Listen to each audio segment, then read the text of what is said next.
കൂടാതെ നമ്മൾ ഡോം പഠിച്ചിട്ടില്ല, അതിനകത്ത് HTML ടാഗ് ഉണ്ട്, അതിന് ഓപ്പണിംഗ് ക്ലോസിംഗ് ഉണ്ട്, പിന്നെ ഹെഡ് ടാഗ് ഉണ്ട്, ബോഡി ടാഗ് ഉണ്ട്. ഇതൊക്കെയാണ് ഫസ്റ്റ് കേസ് നമ്മൾ HTML ഡോക്യുമെന്റ് എന്ന് പറയുന്നത്. അത് നമുക്ക് HTML സ്റ്റാർട്ട് ചെയ്യാം. പിന്നെ HTML ക്ലോസ് ചെയ്യണം. ഓക്കെ, അത് കഴിഞ്ഞ് നമുക്ക് ഹെഡ് ഓപ്പൺ ചെയ്യാം. ഹെഡിന്റെ ക്ലോസിങ്, ഹെഡിന്റെ താഴെയാണ് നമ്മൾ ബോഡി കൊടുക്കുക. ഓക്കെ, താഴെയാണ് ബോഡി ക്ലോസ് ചെയ്യുക. ഓക്കെ, ഈ ഹെഡിന്റെ നടുക്ക് നമ്മൾ ടൈറ്റിൽ ടാഗ് ഓപ്പൺ ചെയ്ത് നമ്മൾ ടൈറ്റിൽ കാണാനൊക്കെ യൂസ് ചെയ്യുന്നത് ഹെഡിന്റെ നടുക്കാണ് നമ്മൾ ടൈറ്റിൽ കൊടുത്തേക്കുന്നതൊക്കെ കൊടുക്കുന്നത്.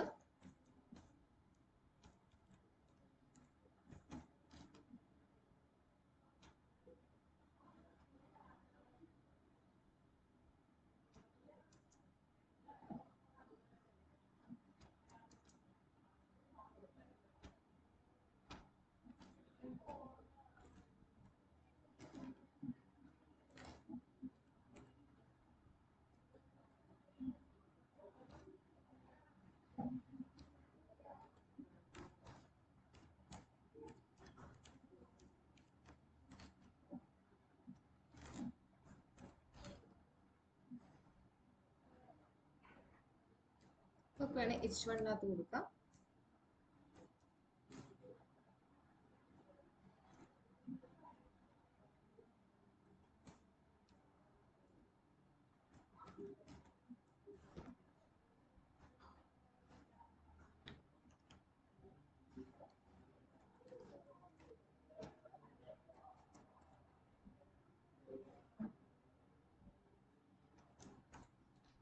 ഓക്കെ, ഇതൊന്ന് സേവ് ചെയ്യാം. എന്നിട്ട് നമുക്ക് ബോഡിയുടെ താഴെയാണ്